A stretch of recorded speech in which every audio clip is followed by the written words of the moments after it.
రాజకీయాలను షేక్ చేసిన phone tapping కేసుపై తొలిసారి అధికారికంగా స్పందించారు ఎస్ఐబి మాజీ చీఫ్ ప్రభాకర్ రావు. తనపై అరెస్ట్ వారెంట్ కోరడాన్ని కోర్టులో సవాల్ చేశారు ఆయన.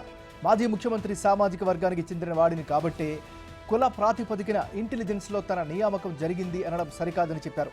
అదే సమయంలో తన పనితీరును ఎప్పటికప్పుడు డీజీపీ పర్యవేక్షించారని కోర్టుకు తెలిపారు. దర్యాప్తును తప్పించుకోవడానికి తాను విదేశాలకు పారిపోలేదని, జూన్లో తిరిగొస్తానంటూ కోర్టుకు చెప్పారు ప్రభాకర్ రావు.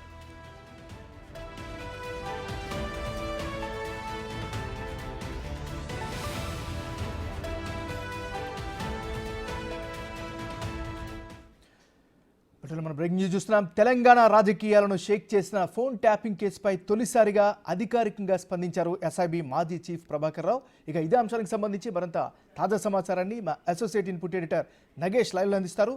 నగేష్, చెప్పండి, ప్రభాకర్ రావు పిటిషన్లో ఏముంది, ఆయన యొక్క వెర్షన్ ఏ విధంగా అర్థం చేసుకోవాలి?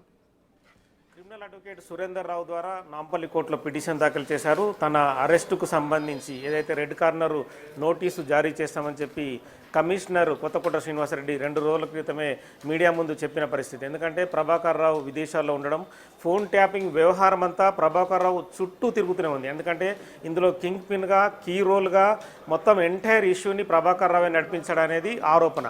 అంటే రాధాకిషన్ రావు చెప్పిన విషయాలు మనం చూస్తే కనుక మొత్తం ఓవరాల్ ఇష్యూగా, అంటే బీఆర్ఎస్ అధినేత సుప్రీంగా ఇందులో ఉన్నారని చెప్పి రాధాకిషన్ రావు రీసెంట్ స్టేట్మెంట్లో కూడా నాంపల్లి కోర్టులో వెల్లడించారు. మొత్తం కేసీఆర్ చెప్తేనే ఇవన్నీ జరిగినాయి. కేసీఆర్ చెప్పడం ఎవరికి చెప్తారు? ప్రభాకర్ రావుకే పూర్తిగా చెప్తారు. ఎందుకంటే ప్రభాకర్ రావు ఇంటెలిజెన్స్ చీఫ్గా, అంటే ఎస్ఐబి చీఫ్గా ఉండి ఓవరాల్ విషయాలన్నింటినీ పర్యవేక్షించారు. అంటే ఫోన్ ట్యాపింగ్ అంశం కావచ్చు, బయట దారిదోపిడులకు పాల్పడి డబ్బులు సమకూర్చడం కావచ్చు, ఇలాంటి వ్యవహారాలన్నీ ప్రభాకర్ రావు చేయడంతో మొత్తం ఎంటైర్ ఇష్యూ అంతా ప్రభాకర్ రావు చుట్టూనే తిరుగుతుంది. అందులో అరెస్ట్ అయిన ఏసీపీలు కావచ్చు, మిగతా ఆఫీసర్లు కావచ్చు, వాళ్ళందరూ ప్రభాకర్ రావే ప్రతి నిమిషం మానిటర్ చేసేవాడు. ఎవరెక్కడికి వెళ్తున్నారు, ఏ నేత ఎక్కడ తిరుగుతున్నారు, వాళ్ళకు సంబంధించిన విషయాలేంటి, వాళ్ళు ఎక్కడన్నా డబ్బులు పంపించడం జరుగుతుందా, ఇంకా వాళ్ళు చుట్టాలతోని, బంధువులతో కానీ కార్యకర్తలతోని ఎక్కడ మాట్లాడుతున్నారు, వాళ్ళ వ్యవహారం అంతా పిన్ టు పిన్ కావాలనేది చెప్పింది మొత్తం ప్రభాకర్ రావు. సో ప్రభాకర్ రావు అమెరికాలో ఉండడం, అమెరికా నుంచి ఫోన్ చేసి ఇన్వెస్టిగేషను అంటే ఒక స్థాయిలో జరుగుతుంది. ఇన్వెస్టిగేషను స్థాయిలో ఉండగా అధికారులకు ఫోన్ చేసి, అంటే మనం పోలీసులం, నన్నెందుకు అరెస్ట్ చేస్తారు, నెక్స్ట్ మీకు కూడా ఇదే పరిస్థితి వస్తుందన్న అంశాన్ని కూడా గతంలో చెప్పిన పరిస్థితి. ఈ వ్యవహారం తర్వాత ఖచ్చితంగా ప్రభాకర్ రావుకి రెడ్ కార్నరు నోటీసు జారీ చేసే అంశం ప్రభుత్వం తీవ్రంగా పరిశీలించింది. ఎందుకంటే ప్రభాకర్ రావు జూన్ నెలలో వస్తానని చెప్పాడు, కానీ ఇప్పటి వరకు ఎటువంటి క్లారిటీ లేదు. అంటే క్యాన్సరు దృష్ట్యా చికిత్స చేసుకుంటున్నాను అమెరికాలో అని చెప్పి తను చెప్తున్నారు.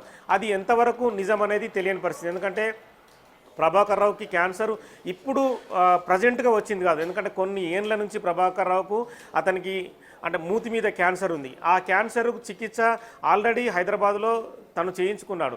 ఈ విషయాలు పోలీసులు నమ్మడం లేదు కాబట్టి రెడ్ కార్నర్ నోటీస్ జారీ చేసి అమెరికా నుంచి రప్పించాలనే పనిలోనే కొత్తకోట శ్రీనివాసరెడ్డి కమిషనర్ సీరియస్గా అంటే కేంద్ర హోంశాఖను సంప్రదించి ఖచ్చితంగా అమెరికా నుంచి రప్పించాలనే ప్రయత్నాన్ని తీవ్రతరం చేసిన నేపథ్యంలోనే హైదరాబాద్లో ఉన్న సురేందర్ రావు అడ్వకేట్ని ఫోన్లో సంప్రదించిన తర్వాత రెడ్ కార్నర్ నోటీస్కు సంబంధించిన అంశం కావచ్చు, తనను విచారించకుండా ఆపాలనే విషయాన్ని కూడా తనకు ఏదైతే అరెస్టుకు సంబంధించి ముందస్తు బెయిల్ ఇవ్వాలని కూడా తన పిటిషన్లో పేర్కొన్న పరిస్థితి. ప్రభాకర్ రావుతో పాటు ఐన్యూస్ చైర్మన్గా ఉన్న శ్రవణ్ రావు కూడా తన పిటిషన్ని సురేందర్ రావు ద్వారానే నాంపల్లి కోర్టులో సమర్పించారు. నాంపల్లి కోర్టులో పిటిషన్ సమర్పించిన తర్వాత ఇరుపక్షాల వాదనలు జరిగిన పరిస్థితి. ఇటు ఏదైతే ఫోన్ ట్యాపింగ్ సంబంధించి బంజారాహిల్స్ పోలీసులు ఈ కేసుని పర్యవేక్షిస్తున్నారు, వాళ్ళు కూడా ఖచ్చితంగా ప్రభాకర్ రావు, శ్రవణ్ రావు ఈ కేసులో హైదరాబాద్కు వస్తేనే కీలక విషయాలు వెలుగులోకి వస్తాయి, వాళ్ళను అదుపులోకి తీసుకొని వాళ్ళని విచారిస్తేనే. ఎందుకంటే ఒక డెన్ ఏర్పాటు చేసి ఆ ట్యాపింగ్ వ్యవహారాన్ని నడిపించడం శ్రవణ్ రావు ఇంట్లోనే చాలా వరకు, అంటే మిగతా మానిటర్లు కావచ్చు, ఆ హార్డ్ డిస్క్లు కావచ్చు, అంటే ఫోన్ ట్యాపింగ్ సంబంధించిన డివైసెస్ అన్నీ కూడా శ్రవణ్ రావు ఇంట్లో దొరికాయి.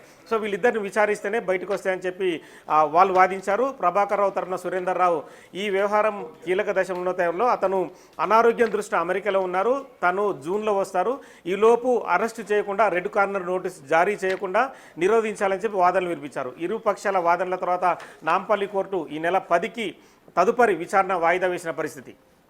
Right, thank you Nagesh.